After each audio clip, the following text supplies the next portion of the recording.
protagonistas, las entrevistas, la búsqueda de la verdad. Miguel Rivadeneira, en la revista de opinión Democracia.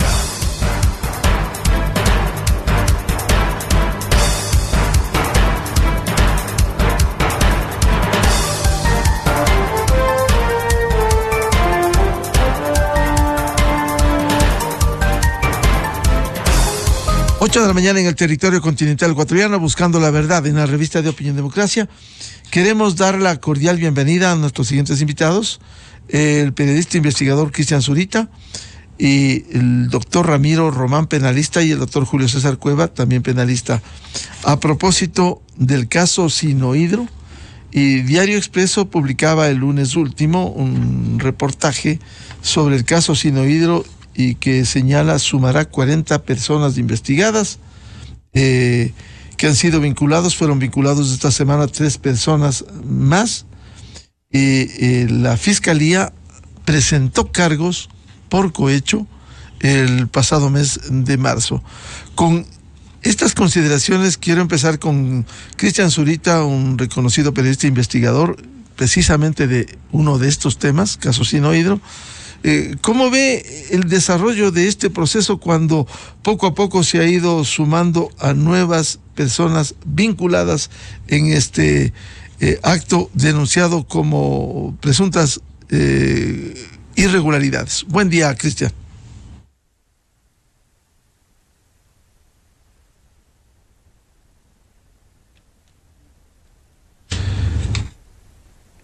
Cristian Zurita, a quien le queremos dar la palabra en primer término para su opinión respecto de sus investigaciones y lo que sucediera en el desarrollo de este proceso judicial, la formulación de cargos de la Fiscalía y también el procesamiento en la Corte Nacional de Justicia. Cristian, buen día.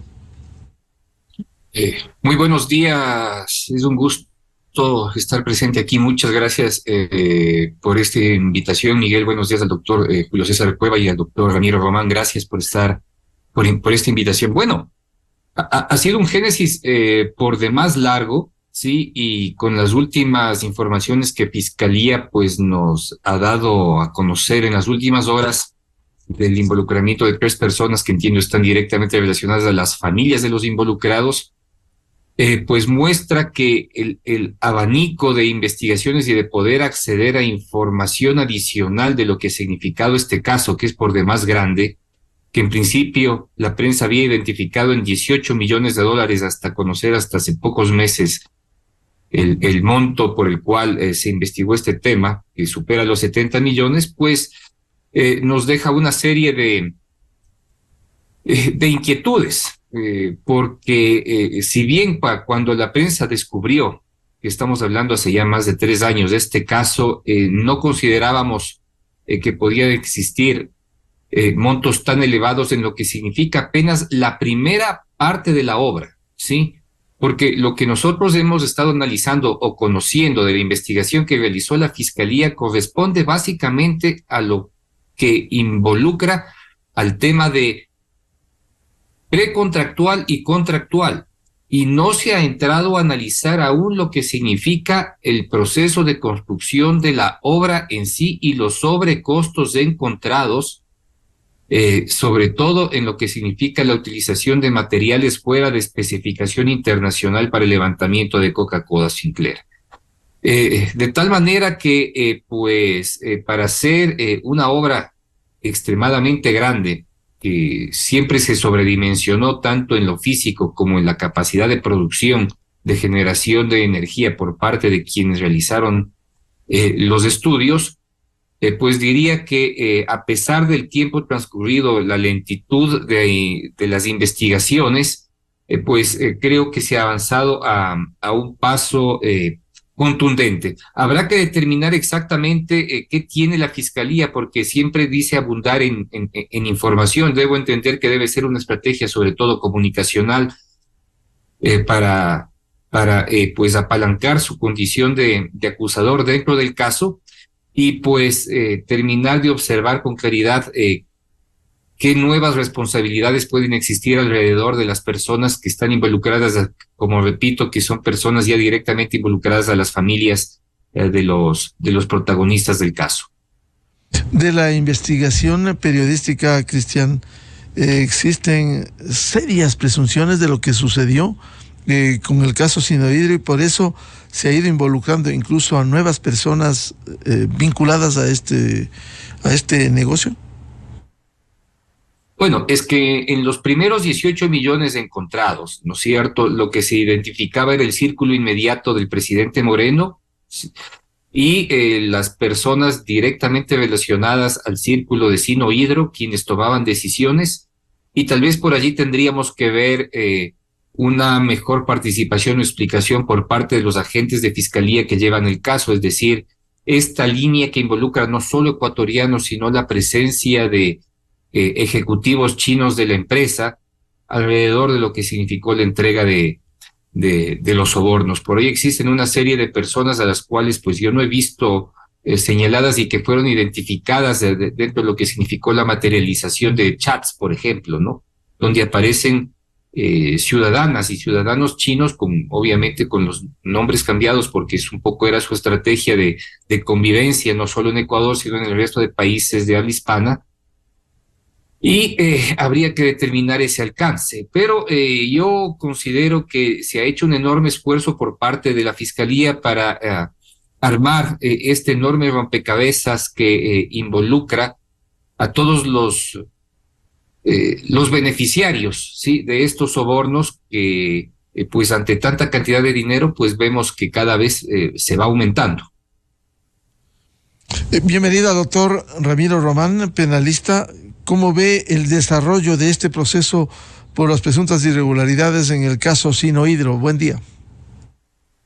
Muy buenos días, estimado Miguel. Un saludo a Cristian Zurita y al doctor Julio César Cueva.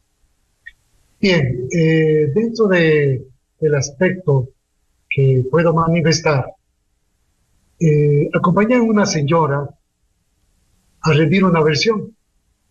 Una señora que era viuda, pero una señora que llegó a la fiscalía sin rendir ninguna responsabilidad y claro, rindió su versión. En el momento que rinde su versión comienzan las preguntas de fiscalía y dentro de eso justamente comienzan a plantearse posiciones de que hay $3 millones en Panamá, que hay una situación de que había un señor Gordón que estaba dentro de una posición de que había recibido coimas. Claro, la señora estaba divorciada del señor Gordón muchos años. Ella se enteró que tuvo alguna situación de índole de contacto con alguna mujer o mujeres y ella se separó, se divorció, la relación no era buena. Y por obvias razones también lo que hizo fue mantener una posición clara frente a la fiscalía. Eso es lo que la señora fiscal general en el día de la audiencia, porque se hizo una vinculación de audiencia, manifestó que ella le daba el derecho a defenderse y que justamente se iba a investigar esta posición de que la abogada, porque es una abogada, la señora Álvarez, que se iba a investigar en los 30 días, sobre una discusión en la Corte Nacional, porque el conjuez Espinosa lo que quería era que cortara 19 días esa investigación. Pero en el fondo, la señora Álvarez no conoce estas cosas. Tengo entendido, me imagino que la Fiscalía tiene información, que hay el dinero en Panamá y tendrá que investigar primero quién recibió ese dinero y quién es. Pero cuando se vincula a una persona, que además yo creo que en las sabatinas hablaba mucho el expresidente Rafael Correa de Coca-Cola Sinclair, de una cantidad de cosas, y aparece también el señor Glass acusado de un montón de cosas. Resulta que las vinculaciones solo se pueden hacer una sola vez y se pretende encontrar a viudas, a encontrar a personas que estuvieron divorciadas y que claro, 15 días antes de morir el señor Gordón, le pide, él le llama y le dice, véase, quiero que tú me entierres porque estoy con cáncer. Lo único que te pido por nuestro hijo es de que podamos organizar justamente esta situación. El 3 de mayo, tengo entendido, muere, se vuelve a casar con esta señora, justamente, y en 15 días fallece. Hay tantas cosas que investigar que realmente me ha dado mucha sorpresa, muchas cosas que escucho. No estoy muy enterado de lo que ha pasado, tantas cosas, como le escucho ahora también a Cristian Zurita, que es un gran investigador y realmente reconozco esa posición de un gran investigador. Él plantea 18 millones, dice que se ha venido dando muchos años. Y claro, cuando estamos hablando de que se casa el 16 de abril del 2016, cuando fue el terremoto en Ecuador, y el 3 de mayo del 2016 ya muere el señor Gordón, una información de 15 días, le deja un testamento, no le deja hablando de tantas cosas, no aparecen 3 millones, no aparecen una cantidad de situaciones. Entonces, realmente eso es lo que tengo en información.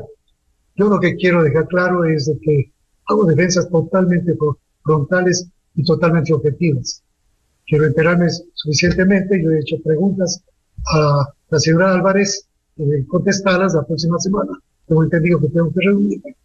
Y justamente allí tendré que observar si sigo en la defensa o no. Porque cuando yo acompañé una versión, fue justamente en una posición de que ella había sido casada y que le preguntaban que si había sido casada con el señor Gordón. Pero posteriormente, cuando le hacen más preguntas, ella desconocía. La acompañé en una reunión posterior de la fiscalía, se conversó en la fiscalía, se entregó información de lo que tenía, incluso se entregó el testamento y todo lo que le pidieron.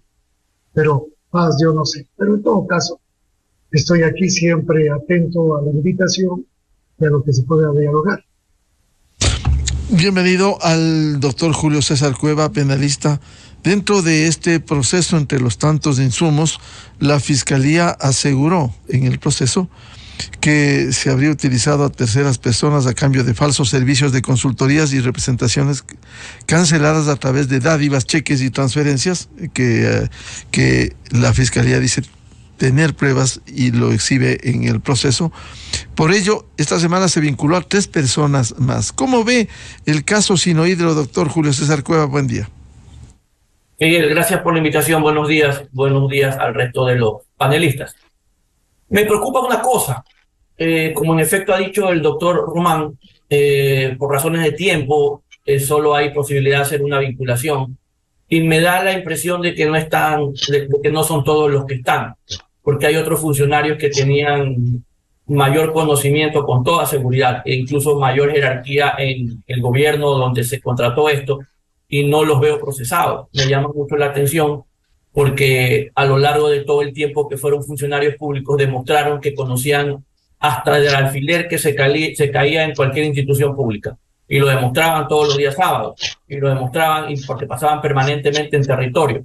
¿Cómo es que pudo pasar esto sin que ellos siquiera se lo imaginaran o se dieran cuenta? Me resulta, por decirlo menos, extraño. Y más extraño que no aparezcan por lo menos mencionados, o no sé si les habrán tomado siquiera una versión. Me parece extraño y rarísimo, por una parte. Por otra parte, también hay que considerar que en un momento determinado puede que de los que estén hayan personas que no son, o sea, no están todos los que son ni son todos los que están, porque muchas veces ocurre que las personas son procesadas porque aparece su nombre en una empresa en la que a veces ni siquiera tenían conocimiento, pensaron que habían estado o habían sido ya o dejado de ser representantes o accionistas o cosas por el estilo. Ahí es donde hay que ver la acuciosidad de la Fiscalía. Pero además, si se habla de 40 personas, yo pregunto, ¿la Fiscalía ya lo hizo? ¿Va a hacer el procesamiento por testaferrismo, lavado de activos, enriquecimiento privado no justificado, enriquecimiento ilícito, asociación ilícita, delincuencia organizada? ¿Por qué no pasa nada de eso si tienen un caso supuestamente sólido con 40 personas? ¿Por qué digo esto? Porque muchas veces las penas que se imponen en estos casos son bajas considerando el perjuicio, que lejos de desincentivar la comisión de infracciones penales y de corrupción pública, la incentivan. Y creo que en el caso del señor Glass estamos viendo algo parecido, lamentablemente. Entonces, fíjense usted la diferencia con los Estados Unidos. Al expresidente Trump no le formulan cargos por un delito, sino por 37.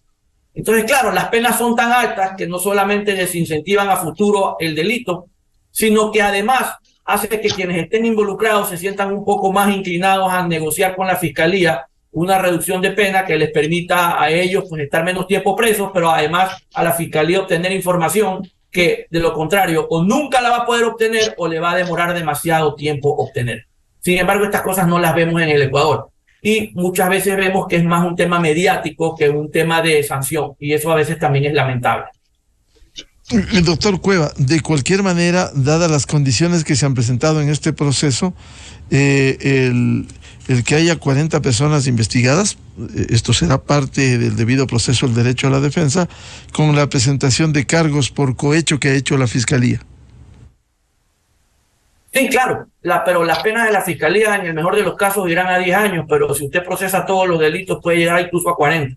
Y eso es lo que justamente yo muchas veces discrepo con la Fiscalía. Si tiene para 40 personas y dice que ha investigado 6 años y tiene 19 allanamientos y 486 pedidos de información y todo lo demás, creería que tiene para procesar más delitos. En todo caso, esperemos a ver si después de los resultados de este proceso la Fiscalía abre otras causas.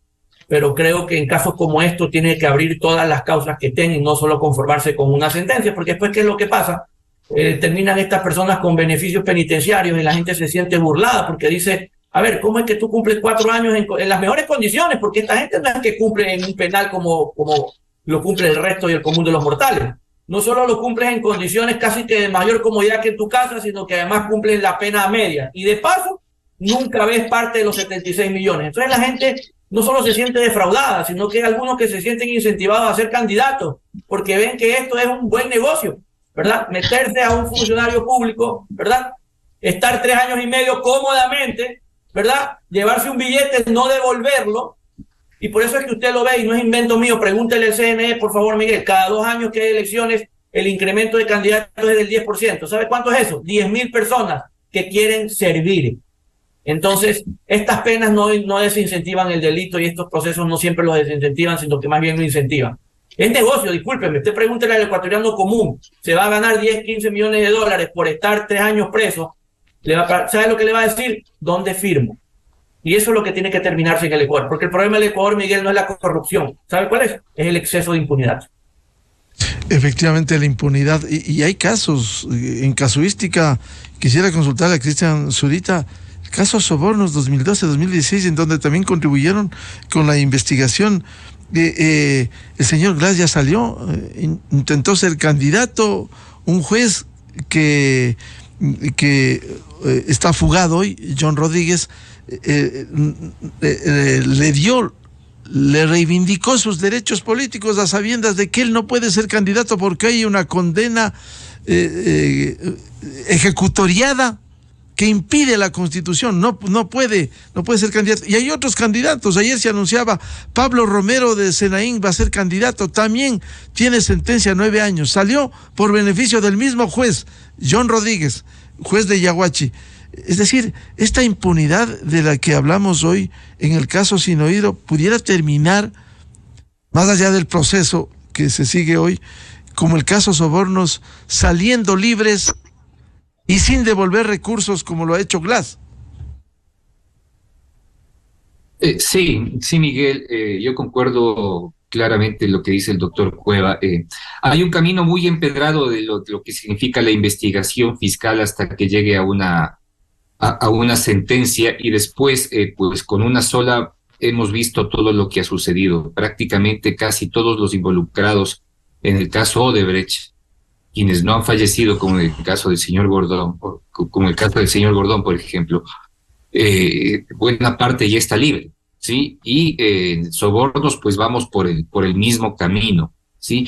En verdad, en un inicio, cuando la investigación, pues, se hace pública por parte de la Fiscalía, es real que existe un golpe emocional y un golpe a la reputación de todos quienes están involucrados y un señalamiento público a lo que pudieron haber hecho, independientemente de las particularidades que existen dentro de los casos de corrupción en los cuales los dineros se esconden a través de las familias y muchos pues no llegan a enterarse. Eso es parte de la investigación que tiene que aclararse y es por eso que a veces pues tanto demora y a veces se culpa a inocentes. Sin embargo, yo también considero que tiene que existir un proceso más expedito con respecto a las siguientes investigaciones que tienen que abrirse luego de una sentencia y hemos visto que no ha sido el camino que la Fiscalía ha tomado. Es como que si en términos políticos se encontraran tan agotados dentro de lo que significa llegar a una sentencia que después simplemente no la dejan, o sea, o la dejan y pues la serie de casos que prácticamente quedan encaminados no terminan de investigarse. Ha sido el caso Odebrecht un gran ejemplo, el caso Sobornos es otro gran ejemplo. Y pues si en su momento hubiesen tenido tal vez la capacidad técnica, porque entiendo que mucho pasa por allí, de poder continuar con los procesos que involucran todo lo que luego se encontró, por ejemplo, en los allanamientos realizados al estudio jurídico de Alexis Mera, o lo que se encontró en su casa, lo que significó la materialización de los chats de Alexis Mera, que ya no solo señalaban temas directamente relacionados a las obras de inversión, sino otros mucho más grandes, por ejemplo, los acuerdos existentes para la construcción de puertos o las concesiones de los mismos, pues simplemente están detenidos. Y en las sentencias, pues los jueces advirtieron y señalaron que tenían que realizarse las investigaciones correspondientes derivadas de los primeros casos, y no lo hemos visto. Entonces, pues ahí encontramos un serio problema del cual todos tenemos que preguntarnos las razones por las cuales la Fiscalía deja de hacer ese trabajo o qué le impide, qué cantidad de obstáculos encuentra para que no podamos identificar nuevas sanciones penales que pueden generarse contra todos aquellos que cometieron pues una serie de delitos que no necesariamente terminan con la sentencia en un primer caso, como en el caso de, perdón la redundancia, de Odebrecht y Sobornos. Doctor Ramiro Román, la disposición ha sido que con la vinculación de 3 personas sospechosas que se ha sumado a esta instrucción fiscal, se extiende por 30 días más esta investigación. En estas condiciones, ¿qué es lo que debiera demostrarse, tanto pruebas en el proceso cuanto el descargo de la defensa de los involucrados? Bien, lo que yo tengo que realizar, porque primero lo que tuve que hacer es confrontar la posición del juez. Él cuando mantuvo que la instrucción que continuaba normalmente, etcétera, quiso cortar los 30 días que se tiene para justamente hacer las defensas. Yo le pedí la nulidad y por obvias razones terminó 1 hora yéndose. Yo no sé con quién fue a hablar, qué pasó, pero cuando regresó me dio la razón. Dijo, sí, tienen 30 días y se amplía 30 días esta instrucción. Mire Miguel, si yo continúo en el caso, yo siempre buscaré efectos jurídicos concretos. La señora Álvarez es abogada, ejerce su profesión, hace defensas justamente de violencia intrafamiliar, etcétera. Y por obvias razones, cuando justamente le hacen la pregunta de los $3 millones, ella dice, yo no conozco. Y claro, la siguiente cosa fue entregar el testamento que le entrega el señor Gordón, donde realmente no aparece una cantidad de situaciones. Ese testamento justamente ya lo tiene la fiscal. Y justamente tienen que investigarse en estos 30 días qué es lo que sucede en todo lo que acontece. Qué interesante sería que no aparezca ningún dato de la señora Álvarez o que tenga alguna responsabilidad en esto. Y yo creo que la abogada Álvarez tendrá que plantear lo que debe plantear al Estado ecuatoriano. Pero sí quiero dejar claro de que, por lo menos en el tema de que sigue interviniendo, no, porque los abogados somos mandatarios. Yo lo que hice nada más es una versión y posteriormente presentarle otra invitación que dice vinculada. Claro, como la Fiscalía es la que vincula, pues nos vemos obligados a estar en las vinculaciones. Y después comienzan a aparecer una cantidad de cosas que no tenemos información, no tenemos noticias ni tenemos medios probatorios. Así que se tiene que investigar. Tengo entendido que la Fiscalía hará situaciones internacionales, pedirá información, y eso tendrá que justamente observarse dentro de las cosas. Yo creo, sinceramente, que las investigaciones y las vinculaciones no las hicieron completas. Yo siempre protesto porque las vinculaciones tienen que hacerse a todas las personas que consideran que hay elementos.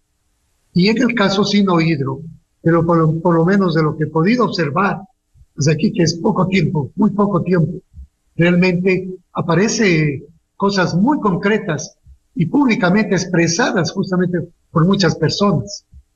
Y para elementos de convicción, sabemos nosotros que se tienen muchas maneras de obtenerlos.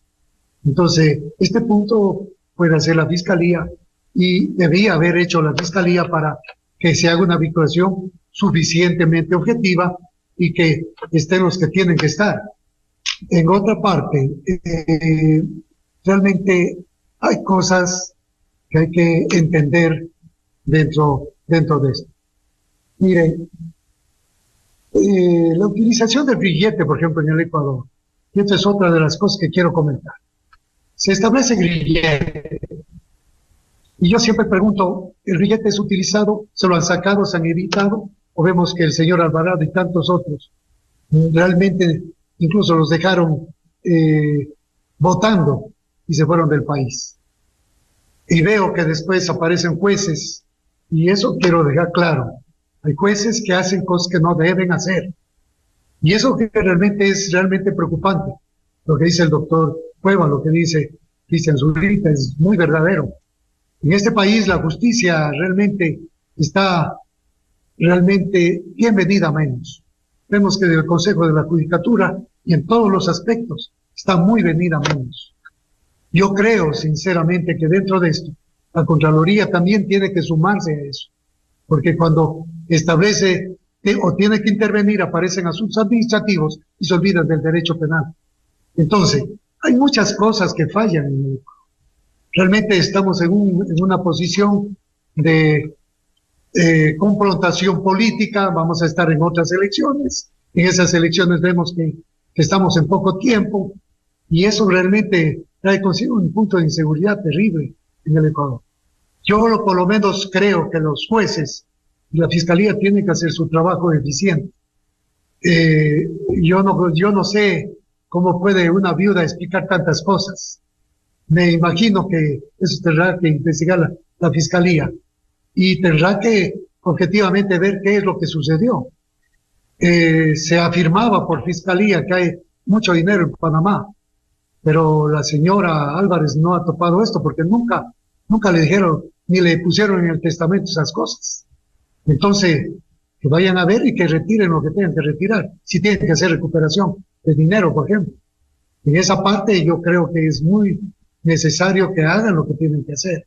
Porque mire, los mismos jueces son los que impiden las recuperaciones de los casos que realmente son de derecho penal. Y no solamente porque estos jueces de primera instancia, porque vemos que son de primera instancia, incluso de las cortes, donde incluso dejan de resolver cosas, porque pasan los años y los juicios quedan votados, porque eso es lo que pasa en la justicia. Y quiero dejar claro, porque así como he estado interviniendo en una versión o entregando información de una viuda en esta ocasión, resulta que hay casos que pasan años de años y vemos que no caminan, que no se investigan. que no tenemos algo concreto para establecer posiciones definidas. Pero en esta parte la pregunta es muy, muy concreta y creo que hay que ser muy definido. El efecto tiene que ser totalmente verdadero. Hay que buscar la verdad. Si sigo dentro del caso, tenga por seguro, Miguel, si podemos en algún momento aclarar, yo por lo menos de lo que veo, hay que establecer qué pasó con este señor Bondón, qué pasó en el tiempo de la separación con la señora. Son muchos años que estuvieron separados, muchos años resentidos, y por obvias razones ahora aparece, mire, es esto 2009, tengo entendido, una investigación del 2009, aparece la muerte del señor en el 2016, y estamos hablando del 2023 y ahora aparece llamando a la persona viuda y ¿qué sabe usted de esto? Entonces esto realmente es una locura terrible. Claro, será parte de la investigación. Doctor Julio César Cueva, ¿cómo lograr eficiencia en la justicia? No solo en este caso, sino Hidro, también en este, por cierto, que está en desarrollo, una vez que se ha ampliado la instrucción fiscal, y que termine la impunidad de la que usted bien se quejaba, doctor Cueva. Miguel, como en casi todo lo que pasa en el mundo, esto requiere necesariamente de un presupuesto. Porque si usted no tiene presupuesto, usted va a tener un problema que pasa por papel, tinta, insuficiencia de fiscales, secretarios, asistentes, peritos, en un momento dado acreditados en la fiscalía, porque a esta gente hay que obviamente pagarle. Traductores, no se olvide usted que en estos casos vienen de... Usted recordará que creo que el problema de Odebrecht, uno de los inconvenientes que había es que no había un perito traductor del portugués, ¿verdad? Y ahora imagínese en chino. Entonces, si usted no tiene recursos, no tiene suficientes fiscales, no tiene suficientes asistentes, no tiene para material de oficina siquiera, ¿verdad? Entonces, a la asistencia penal internacional también tiene un costo porque hay que obviamente traer documentos, enviar personas, traer personas probablemente. Entonces, si usted no tiene un presupuesto adecuado, va a ser completamente inoficioso toda la buena voluntad que pueda tener un fiscal general. Y creo que el nivel de corrupción está en el país que honestamente pienso que muchas veces los casos no se procesan porque no hay ni tiempo ni personal. Porque si usted se fija, por donde sea que vemos, hay corrupción. Desde la corrupción pública hasta el ciudadano que ve que se viró un camión con colas y va y se lo lleva, porque desgraciadamente el ecuatoriano promedio vive de la corrupción, le gusta la corrupción, incentiva la corrupción, pero se queja de la corrupción. Entonces, creo que pasa por darle recursos a la fiscalía. Yo había dicho en un momento, creo que tal vez en un tweet, y lo dije ayer, que estuve casualmente en Fiscalía General, realmente no entiendo por qué no hay una reforma que permita hacer uso, por lo menos temporal, ya les deberá después, de la cantidad de millones de dólares que se incautan todos los meses al narcotráfico. No es posible que haya bienes que no se puedan utilizar, no es posible que usted vaya y allá en una casa encuentre 12 millones de dólares y la fiscalía se está muriendo de sed frente a la fuente y esos 12 millones vayan a dar a un banco a podrirse el billete porque el billete es papel.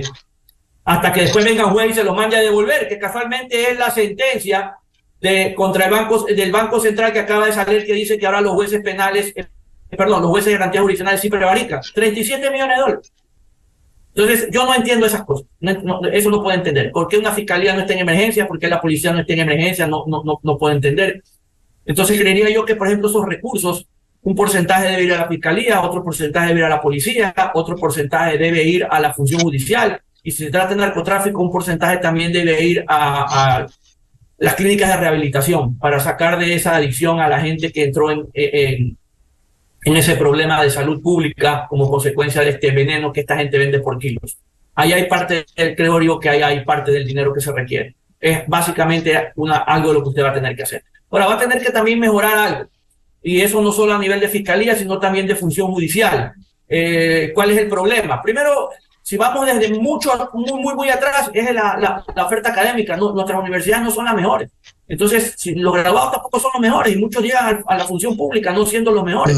Y entonces usted tiene en la fiscalía y en la función judicial, tiene usted un problema de selección, tiene un problema de evaluación, tiene un problema de sanción, ¿verdad? Entonces, y usted ve que hay gente que campea impunemente por el sistema justamente porque todos estos filtros fallan. Claro. Entonces, debería haber, por ejemplo, pruebas de confianza. Un funcionario de fiscalía, de policía y de la corte, cada cierto tiempo tiene que pasar pruebas de confianza. Si no las pasa, no puede seguir en el cargo.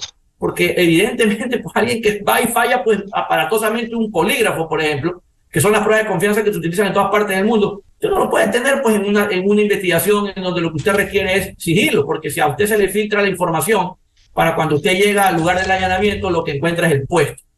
Entonces, es un todo.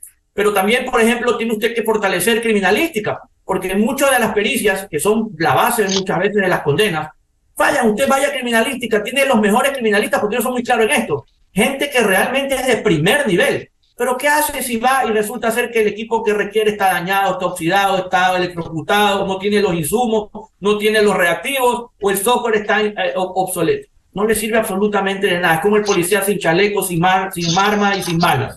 Entonces, es un todo y se requiere de que haya realmente un consenso para hacer que la justicia, con todos estos engranajes que tiene, criminalística, los peritos, los traductores, los fiscales, los asistentes, los jueces y todo esto, ¿verdad?, funcione apropiadamente. De lo contrario, esto va a seguir sucediendo. Claro, de esto debiera preocuparse, entre otros organismos, el Consejo de la Judicatura, el organismo administrativo y disciplinario, está dedicado a otras cosas, meterle mano en la justicia, presionar a los jueces, es decir, se ha evidenciado, y no sancionar a responsables como el juez de Yaguachi, John Rodríguez, que ha reincidido en acciones contra ley expresa, como se ha dicho en el país. Bien, gracias por ilustrarnos en el análisis del caso Sinohidro que se ha reactivado, a los penalistas doctor Ramiro Román y doctor Julio César Cueva, y al periodista investigador Cristian Zurita por su valioso aporte esta mañana. Muy buen día. Muy buenos días, gracias. Gracias, buenos días. Muchas gracias, muy buen día. Buscando la verdad en la revista de Opinión Democracia, 8:38 en el territorio continental ecuatoriano. Pausa publicitaria y ya volvemos con el ex viceministro de Energía y Minas, ingeniero Fernando Benalcázar, y la consulta popular sobre minería en el Chocó andino.